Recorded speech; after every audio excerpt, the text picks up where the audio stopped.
Não, tem 4 pacotes. 4? Vou anotar para não esquecer. Uma caixa de leite? Os 4 só.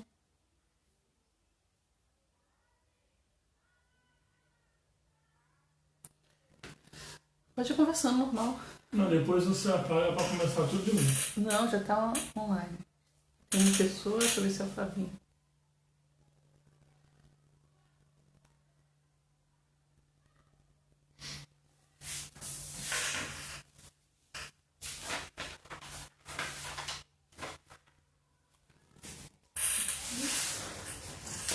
Não, deixa aberto.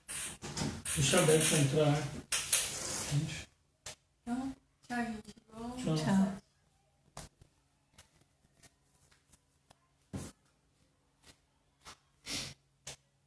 Arruma os papéis. Tem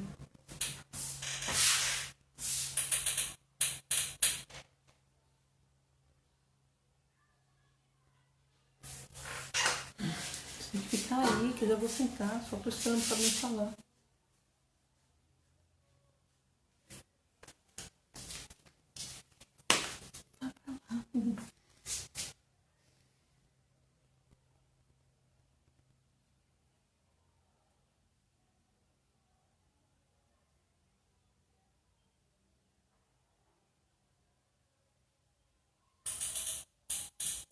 Vai. Vai.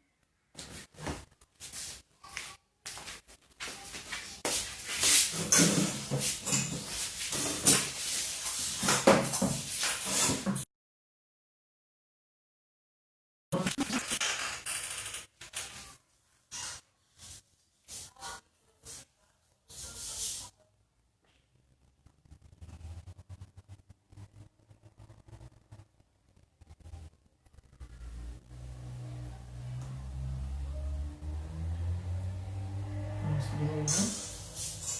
Nós estamos. Boa tarde a todos. É um prazer tê-los aqui novamente para mais um bate-papo com direito. Esse é o segundo bate-papo deste ano. Estamos na segunda edição do bate-papo com direito e hoje nós vamos falar de um tema muito em alta, né? Muito especial, que é coronavírus. Para falar um pouquinho sobre esse tema, nós convidamos o nosso convidado de hoje é o Leandro Barbosa. Ele é formado em gestão comercial pela Universidade de Santo Amaro, atuou por mais de 10 anos em manipulação de medicamentos e hoje integra a equipe técnica de um hospital da Zona Sul, que hoje é referência no combate ao coronavírus. Uma boa tarde, Leandro, seja muito bem-vindo. Obrigado aí pelo convite. Espero ajudar a esclarecer e tirar algumas dúvidas que tem a respeito do Covid, né? Tá certo. Leandro, antes da gente começar a abordar exatamente sobre o tema, eu queria fazer um panorama geral de como está o Covid hoje no mundo.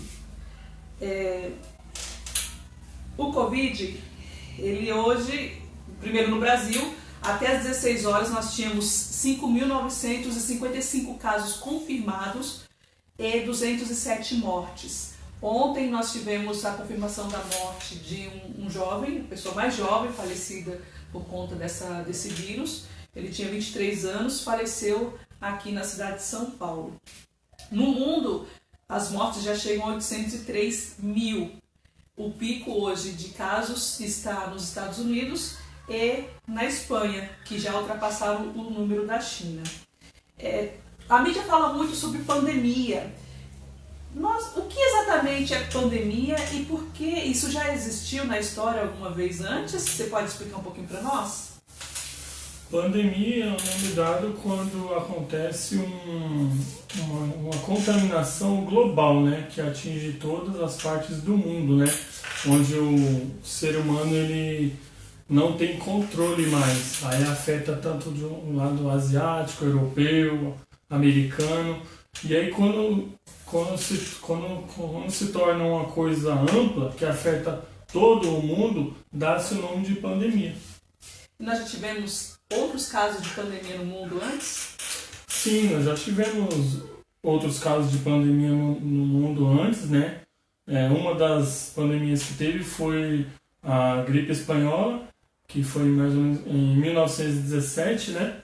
E afetou muita gente, matou muita gente. Já passou o tempo, né? Naquele período muita gente sofreu e passou. E hoje, atualmente, a pandemia agora é o coronavírus, né? Coronavírus.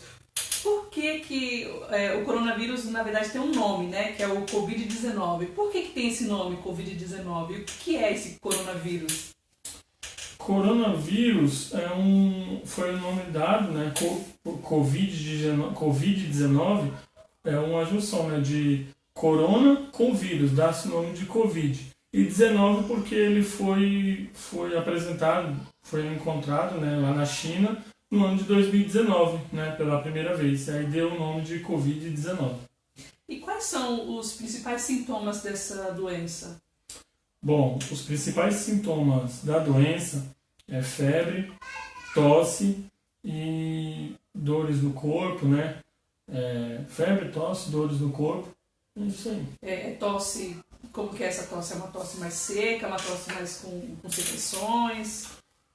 Começa com a tosse seca, né? E depois vai desencadeando umas secreções de acordo com o estado clínico da pessoa, né?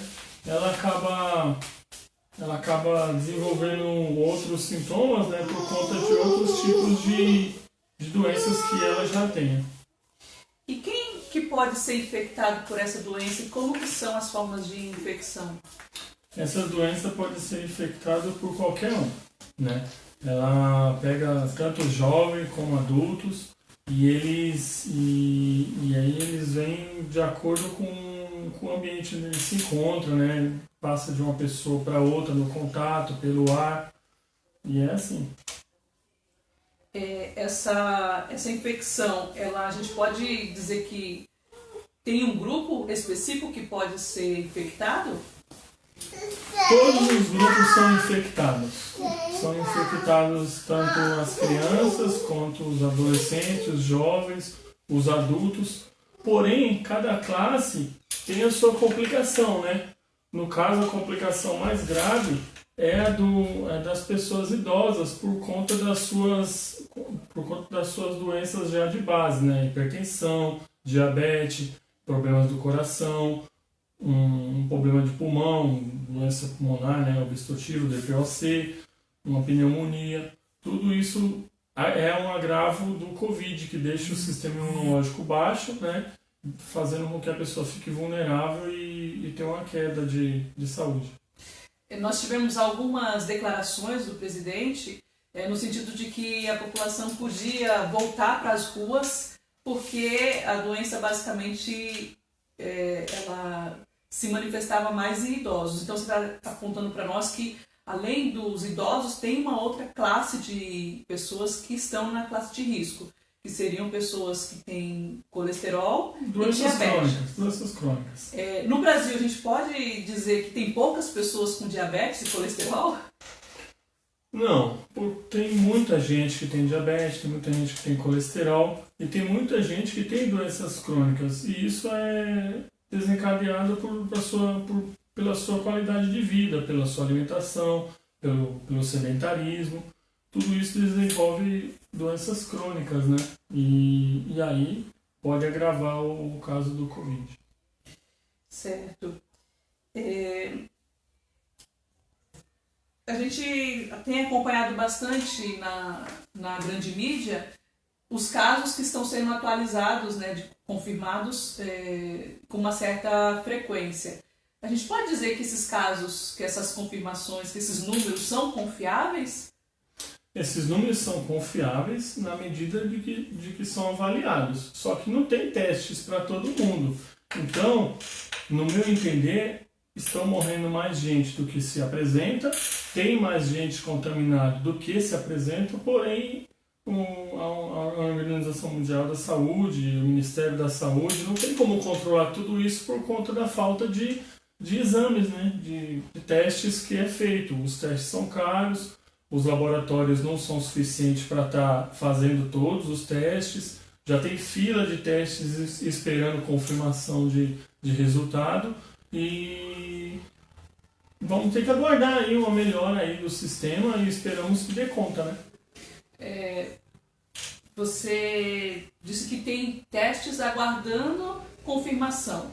Quando a pessoa, vamos pegar o exemplo da entidade onde você trabalha, quando a pessoa falece seu diagnóstico do Covid-19, qual é a outra forma em que ela é classificada como o óbito dela? O óbito dela não é classificado como Covid, mas é classificado como o quê? Olha, o Covid é uma doença, é uma patologia que acaba fazendo com que a pessoa venha a óbito. Mas a pessoa, por ter doenças crônicas, ela pode fazer com que essa doença crônica se agrave. E aí a pessoa venha a óbito, entendeu? Ela pode morrer pelo Covid, mas pode morrer por uma outra doença de base. De início, assim, os médicos avaliam, né, como uma pneumonia bacteriana não especificada. Por que não especificada? Porque não sabe se realmente é o Covid ou se é alguma outra bactéria que está tomando conta da pessoa e fazendo com que ela fique debilitada naquele momento. O hospital onde você atua, ele se tornou referência, né, no atendimento, no cuidado, no tratamento do Covid. E como é que funciona as outras causas? Porque nós estamos enfrentando uma pandemia, o inverno está para chegar e a gente sabe que com o inverno vem outras doenças próprias da estação, que também causam um grande número de vítimas. Como que esse hospital específico vai lidar? Ele vai atender toda essa população ou é só atendimento para a Covid-19? O hospital foi referência e está orientado a atender pacientes com casos suspeitos de Covid-19. Se tem os sintomas, é encaminhado para lá e lá vai ser feitos os exames e vai ter sido feito o tratamento. Se chegar alguém que tenha trauma ou algum outro tipo de cuidado, está sendo encaminhado para outros hospitais da região, para que o hospital onde eu trabalho, ele fique específico só para tratamento do Covid. Tá certo. E você pode nos dizer, Leandro, se existe algum medicamento hoje para tratamento do combate do coronavírus? Medicamento, está sendo feito várias pesquisas, está sendo feitos vários testes. Tem alguns medicamentos que estão apresentando um efeito positivo, mas não é certo dizer que é o medicamento que vai tratar, é aquela maneira de fazer com que cure. Porque resultados de testes é feito e tem uma demora, tem um tempo, né, para você ter a confirmação e ter o resultado certo e falar, não, é aquilo, uma vacina para aquilo. É mais de um ano. Então, essa pandemia chegou de repente. O Brasil, de certa forma, não estava, nem o Brasil nem o mundo estavam preparados e a gente está tentando cuidar da melhor maneira possível, né? Tem aqueles cuidados que a gente tem primários, né? Principais, que é evitar pegar a contaminação do vírus Covid, né? E como que é? Quais são esses cuidados? A gente tem ouvido bastante na mídia, mas você pode reafirmar aqui para o público que está nos assistindo? O cuidado é básico, é uma boa higiene, lavagem das mãos com água e sabão, esfregar bem, tem o álcool em gel, são as únicas maneiras no momento de prevenção, que é aquela prevenção particular sua, individual e higiene e evitar contatos, né? Evitar contato com as pessoas, evitar a pessoa já contaminada, já com a presença de Covid, evitar ficar dividindo talheres, copos, essas coisas mais pessoais, porque em cima de móveis, em cima de objetos, transmite-se também o Covid, né? Mas então, só para deixar bem claro, se você tem o Covid e eu tenho contato, eu pego em você, sua mão está, enfim, contaminada, eu pego na sua mão, eu também já fico contaminada pelo Covid? Se eu estou com o vírus Covid nas minhas mãos e você pega nas minhas mãos, você vai levar para suas mãos o Covid. Quando você levar ele, como levar a sua mão para coçar um olho, mexer no nariz, mexer na boca, você vai estar levando esse vírus para determinados locais. E a transmissão do vírus, a contaminação do vírus é pelas vias respiratórias, tanto o nariz e a boca. E aí, com o tempo, há um tempo de desenvolvimento e de apresentação de sintomas, que é de 7 a 14 dias, de acordo com a pessoa, de acordo com o sistema imunológico da pessoa. Tá certo. Já tem vacina para prevenção aí do Covid? Não, vacina não. Tem alguns tratamentos para evitar que você contraia o Covid. Mas a vacina para falar assim, ó, vamos vencer o Covid, ainda não. Está sendo feito estudos, está sendo feito testes, mas até agora não tem. Certo. E as pessoas que já foram infectadas, elas estão, de certa forma, imunes ao vírus? Ou elas podem vir a se contaminar novamente? Já apresentou alguns casos de pessoas que já foram contaminadas, se curaram, apresentaram a melhora e ausentou o vírus Covid dela. Porém, com o tempo, apresentou de novo o vírus Covid, ou seja, ela apresentou os sintomas, melhorou e com o passar do tempo ela teve de novo o Covid. Dizem que a primeira vez que falaram que depois que você pegou, você não pega mais. Mas já teve relatos de que apareceu gente com Covid pela segunda vez. Nós ouvimos recentemente na mídia que alguns países que enfrentaram o Covid já no final do ano, no começo desse ano, estão tendo uma segunda onda de Covid. É possível dizer que essa segunda onda possa vir a afetar também o Brasil? Sim, mas eu acho que ainda é cedo para a gente se preocupar com a segunda onda. A primeira onda nem chegou direito, já está matando muita gente. Então a gente tem que se prevenir, tem que tomar cuidado com essa primeira onda, torcer para que haja uma melhora e um controle do sistema de saúde para que consiga gerir esses casos e torcer que tenha uma melhora da população. Na Ásia já apresentou um segundo caso, uma segunda onda de Covid, né? Mas eles estão um pouco mais à frente da gente na questão de interceptação, de controle, entendeu? Então, vamos tratar primeiro a primeira onda, se prevenir, evitar que tenha mais contágios, ficando em casa, se prevenindo com a higiene, e depois a gente pensa nisso aí. Vamos ver os especialistas o que dizem. Leandro, se tem discutido muito sobre o uso da máscara para as pessoas que não apresentam sintomas. Você, como profissional da área, você pode nos dizer o quê? Que para quem não tem sintoma, é necessário o uso da máscara para sair e fazer alguma atividade externa que seja necessária, que não se possa fazer em um outro momento? Tem duas máscaras agora em alta, que é a máscara cirúrgica, que é aquela quadradinha, e tem a N95, que é redondinha, que é usado mais pelos profissionais da área, de acordo com o setor que ele está. Essa máscara cirúrgica ela é importante, tem um tempo de duração de 2 horas.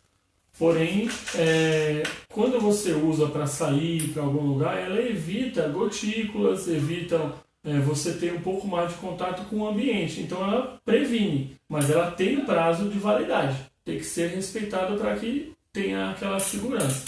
Já a N95 é usada mais pelos profissionais que estão cuidando das pessoas, né, de casos confirmados, em setores fechados, onde o ambiente já está contaminado. Então a possibilidade de contrair o Covid é mais alto. Então a N95 é uma segurança um pouco maior para nós. Ela também tem um prazo de validade, mas a gente respeita o prazo de validade de acordo com o local, né? O estabelecimento garante, né? Diz que garante. Então, mas o cidadão comum deve usar máscara para as suas atividades externas? Bom, eu oriento as pessoas que tenham uma imunidade baixa. Assim, eu sugiro que ande com a máscara cirúrgica, pois ela vai te ajudar a prevenir mais. Mas isso não significa que todo mundo, nesse momento, tenha que estar saindo com máscara cirúrgica para todos os lados. Se sair, melhor, previne mais. Mas a gente não pode deixar que isso vire uma histeria, uma loucura, um desespero na população. Entendeu? É bom prevenir? É. Mas no momento, se tomar os cuidados, aquela distância de 2 metros das pessoas, se você vê que uma pessoa apresenta sintomas ou sinais espirrando, tosse, já fica um pouco mais esperto, entendeu? Não precisa todo mundo sair desesperado comprando máscara e saindo por aí usando. Mesmo porque senão vai faltar para os profissionais da saúde, né? Já temos alguns relatos também através da grande mídia de que há alguns hospitais reclamando, né, funcionários reclamando da falta de EPI. O que você tem sentido, você que está na ponta, está ali atuando no dia a dia, no olho do furacão, o que você pode nos dizer? Está faltando onde você atua ou está restringindo? Como é que tem sido essa entrega de EPIs aí para os profissionais da saúde? Até o momento, onde eu trabalho, não está faltando, mas há uma restrição de tempo. Tem um tempo para uma e tem um tempo para outra. Isso é um controle que eles estão fazendo para evitar o desperdício e o valor, né, que é um pouco alto devido ao tempo, né, a temporada. O valor da mercadoria, das máscaras aumentou muito e o mercado explora isso, né? Uma máscara, assim, só para a gente ter uma média, uma máscara cirúrgica e a outra N95, quanto que custa aí para o hospital? Tem vários valores, mas está em torno de R$90 uma máscara N95, cada uma. Nossa, é bem caro, né?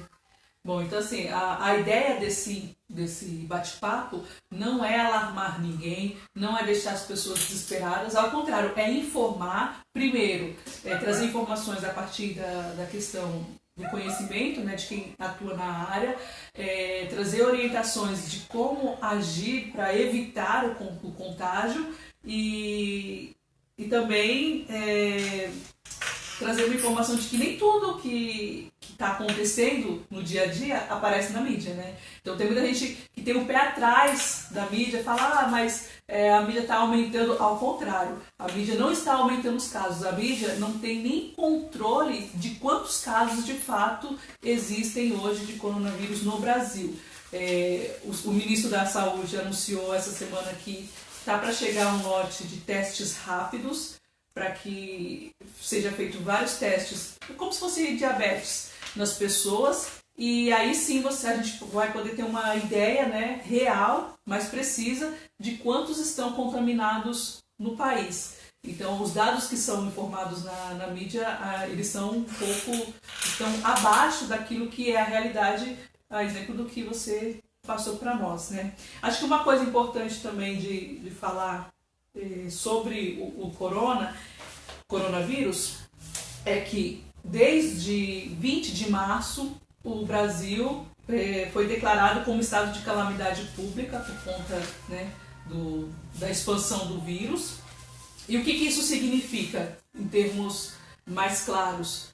Significa que o Brasil e os estados, né, os órgãos governamentais, eles não estão obrigados, limitados a cumprir a lei de responsabilidade fiscal, né? Ou seja, existe uma lei de responsabilidade fiscal que estabelece limites para gastos públicos.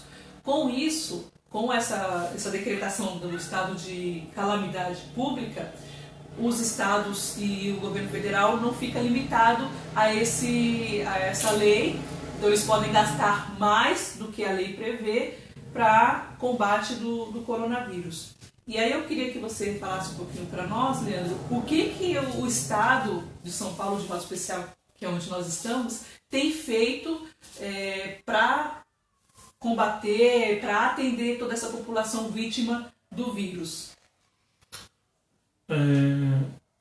São Paulo está se prevenindo, né? Tá se antecipando para o pico, né? Está colocando alguns pontos, né? Algumas campanas, como alguns estádios, alguns locais para o atendimento mais para frente dos casos confirmados.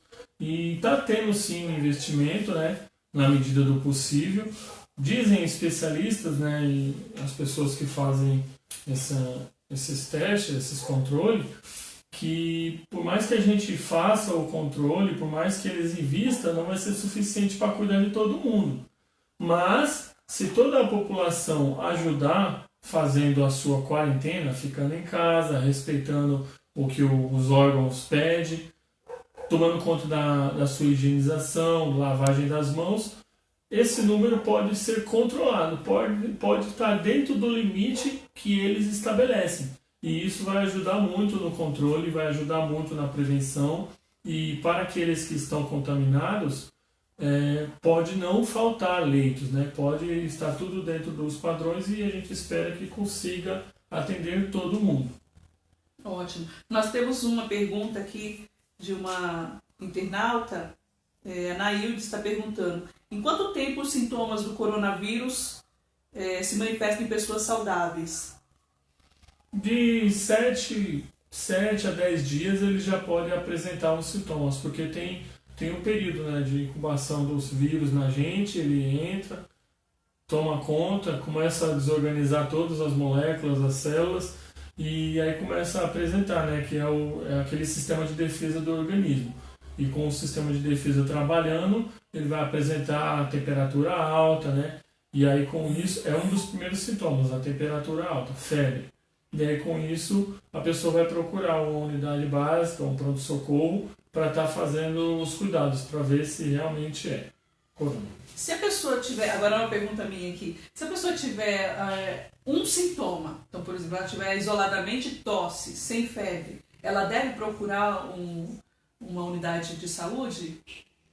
Olha, eu não oriento procurar, por exemplo, esses centros de referência para o Covid, porque lá já está o foco, lá já tem o Covid. Então, se é uns sintomas leves, se é uns sintomas que dá para a pessoa ficar em casa tomando um antitérmico, uma alimentação um pouco mais equilibrada, é bom cuidar em casa.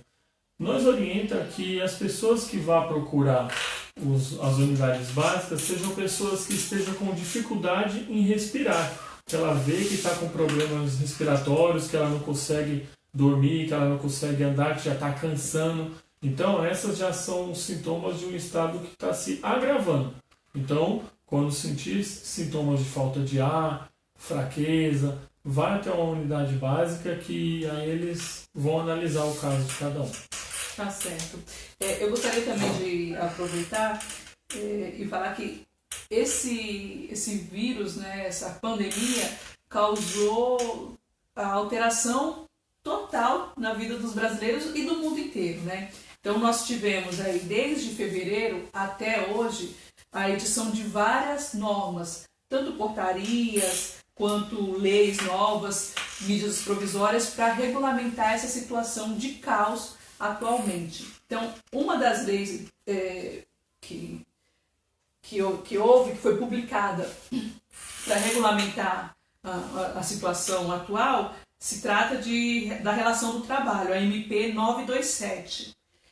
Ela traz possibilidades em que o empresário pode agir, pode atuar em relação ao trabalhador. Porque, no seu caso, por exemplo, você que trabalha na área da saúde não tem como ficar em um home office. Mas tem outras atividades que tiveram que parar, que não são consideradas atividades essenciais. E aí, então, a MP traz algumas opções de continuidade do trabalho sem necessariamente que o funcionário vá até a empresa. Então, uma delas é o teletrabalho, que é o home office. Muitas empresas têm feito isso. Uma coisa que eu chamo a atenção é que o horário de home office normalmente coincide com o horário do trabalho normal. Então, se o trabalhador se efetivava no trabalho das 8 às 5, então o home office normalmente é a mesma carga horária. E nesse período, o funcionário ele tem que respeitar as regras da empresa. Então, se na empresa ele tinha que trabalhar uniformizado, ele tem que colocar o uniforme para trabalhar. Não pode trabalhar de pijama, ao mesmo tempo que ele está acessando as redes, o sistema da empresa, ele não pode acessar outros sites de relacionamentos, sites, redes sociais, enfim. porque é como se ele estivesse dentro da empresa, só que em outro local. A empresa pode também antecipar as férias, dependendo da situação, né? Por exemplo, em escolas, a gente orienta que as escolas que não tem como mandar o material para as crianças em casa e não tem como os professores desenvolver alguma atividade interna, que eles façam a antecipação das férias para que os funcionários fiquem em casa e aí quando vier a repor as aulas, eles estarão à disposição da empresa. A empresa pode conceder férias coletivas, pode aproveitar, antecipar feriados com base na MP 927 e pode também utilizar banco de horas, né? Tem alguns casos de empresas que funcionários têm muito banco de horas, então vai usar o banco de horas nesse período em que não está havendo prestação de serviço. Houve alteração também na questão do consumo, então escolas particulares, nas relações de consumos, né? Escolas particulares a gente orienta os pais principalmente a continuarem a pagar a mensalidade, porque não houve o fechamento das escolas por uma decisão da escola ou uma decisão dos pais, sim uma decisão superior. Então, sendo assim, o contrato continua ativo, então a prestação, a prestação deve ser paga normalmente como se tivesse em funcionamento. Essa também é a orientação do PROCON de São Paulo. Tivemos alteração no direito internacional, então o Brasil, por várias medidas, várias portarias, portaria 125, portaria 133 e portaria 158, restringiu excepcionalmente a entrada de estrangeiros no Brasil. Então só entra mesmo quem é brasileiro. Se for estrangeiro, não vai entrar temporariamente. Tivemos alteração também na legislação da Previdência Social, a portaria 8.024 de 2020, que estabelece que o INSS vai atender de modo remoto e dispensa a exigência de perícias. Tem até uma dica que eu faço aí para quem está com vítima de Covid ou de outras doenças, que façam agora, aproveitem esse período de que não tenha necessidade de perícia. Claro, tem que ter todos os documentos serem encaminhados via online para o INSS, inclusive com laudo médico, para que haja a concessão do benefício independente da realização de perícia. Tivemos alteração também tributária, então isso aqui serve muito para as empresas e para as organizações sociais. A portaria 555 de 2020 prorroga os prazos das certidões negativas, então certidão negativa de fundo de garantia, certidão negativa de INSS, tem prazos prorrogados por conta da pandemia. Tivemos alteração na educação, a MP 934 altera, faz a dispensa da obrigatoriedade da observância do calendário letivo, então assim, toda a escola que atende educação básica, educação infantil, sabe que tem um calendário e esse calendário precisa ser seguido. Essa MP dispensa justamente por conta do corona. E por fim, nós tivemos também alteração na assistência social. Então o governo lançou um benefício que é chamado de auxílio emergencial, que é um valor de R$600 que vai ser pago às famílias carentes. Primeira coisa que a gente precisa saber, esse benefício ele foi já aprovado na Câmara, no Senado, mas ele ainda aguarda, até a gente entrar online, não tinha sido assinado pelo presidente. Então a gente está aguardando aí entre hoje e amanhã essa edição dessa medida provisória pelo presidente Bolsonaro. E o que vai ser esse auxílio emergencial? É um benefício que vai ser pago de R$600 para as famílias carentes pelo período de 3 meses. Quem é que vai ter direito a esse benefício? Bom, tem alguns critérios. Primeiro, pessoas maiores de 18 anos, que não têm um emprego formal, então quem for registrado não vai ter direito, que não receba nenhum benefício do INSS, então quem estiver recebendo pensão, auxílio-doença, seguro-desemprego, também não vai entrar nessa lista. Vai ter direito quem tem a renda familiar até R$622,50 e a pessoa que não tenha recebido rendimentos tributáveis maiores de R$ 28.559 em 2018, porque esse é o teto para a isenção do imposto de renda. Então, se você fez declaração o ano passado e foi tributado, você não vai ter direito também a esse benefício.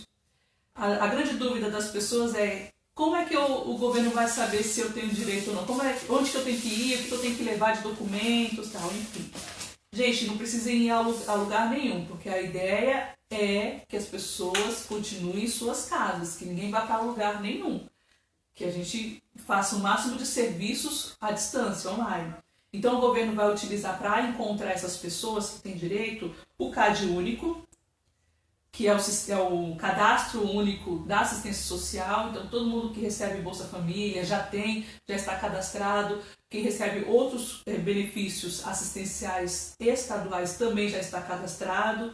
A ideia do CAD único é que todas as famílias, num futuro não tão distante, estivessem cadastradas. Mas como não estão, a maioria delas, quem já está cadastrado, o governo vai utilizar esses dados para poder verificar quem faz jus ao benefício. Quem é MEI também vai ter direito. Então o MEI, o rendimento anual do MEI é R$ 80 mil, pode chegar até R$ 80 mil. Então o MEI que não tenha recebido rendimentos tributáveis maiores do que 28 mil em 2018, também vai poder receber. E aí o governo vai utilizar esse sistema, o cadastro do microempreendedor individual, para localizar essas pessoas. Um outro sistema que o governo vai utilizar também é o do INSS, para verificar contribuintes individuais e contribuintes facultativos. Aquelas pessoas que pagam carnezinho, essas também, que desde que não ultrapassem a renda, o teto do imposto de renda, vão também ter direito. Como que vai ser feito o pagamento? O governo anunciou que o pagamento vai ser feito pelos bancos oficiais, Caixa Econômica e Banco do Brasil, e também pelas lotéricas.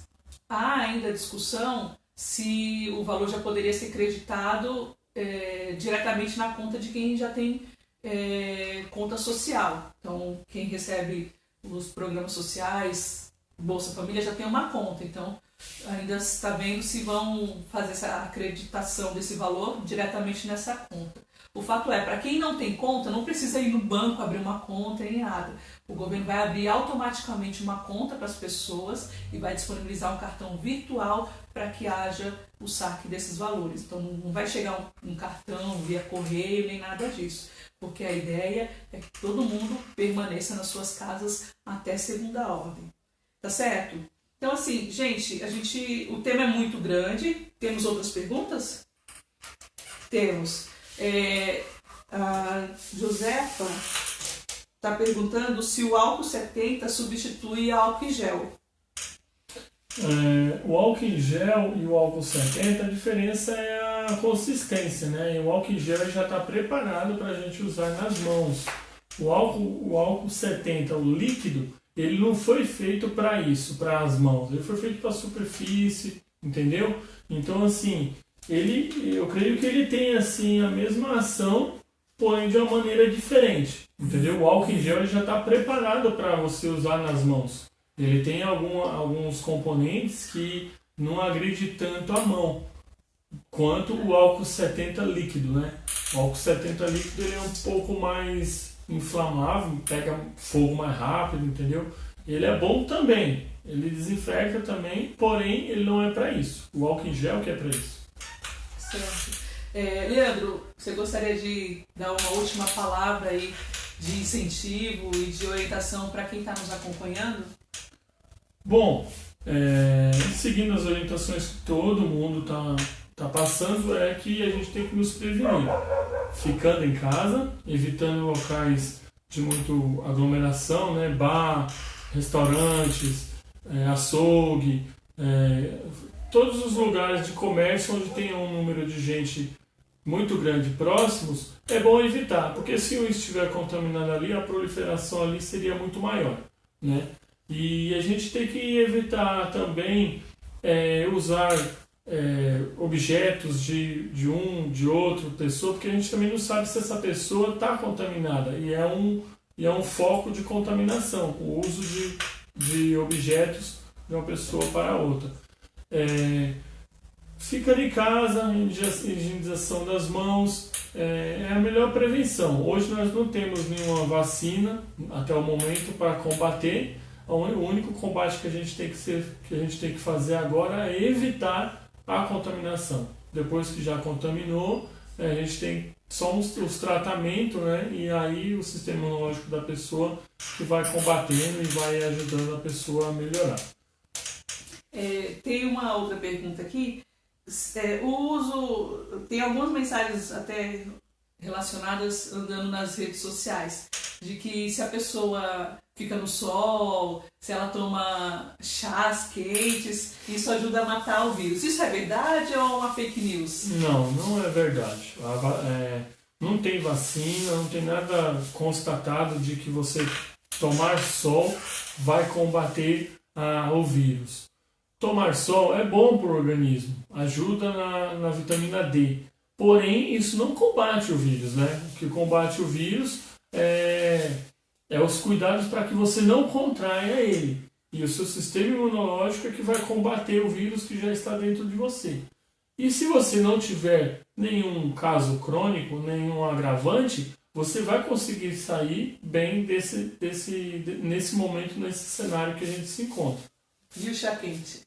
Ajuda? O chá quente é bom, né? Com um cafezinho assim, umas bolachinhas, ajuda a forrar o estômago. Mas ajuda a matar o coronavírus ou também não? Não. O chá quente não ajuda a matar o coronavírus, não. Tá certo. Gente, então é isso aí. Tomem cuidados com as fake news, não propaguem informações que vocês não sabem a fonte. Se tem dúvida, tem o site do Ministério da Saúde, que tem várias informações sobre o coronavírus. Não acredite em fontes que vocês não sabem de onde veio. Por mais que seja uma pessoa amiga que tenha passado para você, se não veio de uma fonte oficial, desconfie, tá? Como eu falei no começo, a ideia era informar, trazer informação para auxiliar a todos, né? A todos nós nesse momento difícil, mas é um momento que vai passar, viu, gente? Tenhamos fé que isso logo, se a gente seguir bem as orientações passadas, isso vai passar e a gente vai voltar à nossa vida ativamente normal. É isso aí. Esperamos que passe logo, que volte ao normal. E é isso aí, gente. Se cuidem que é a melhor prevenção. Muito obrigado. Obrigado, Leandro, pelo bate-papo. E se você tiver alguma outra dúvida, você pode mandar aqui no nosso canal suas dúvidas, que depois o Leandro fica à disposição para responder. Obrigada, gente. Boa noite. Tchau.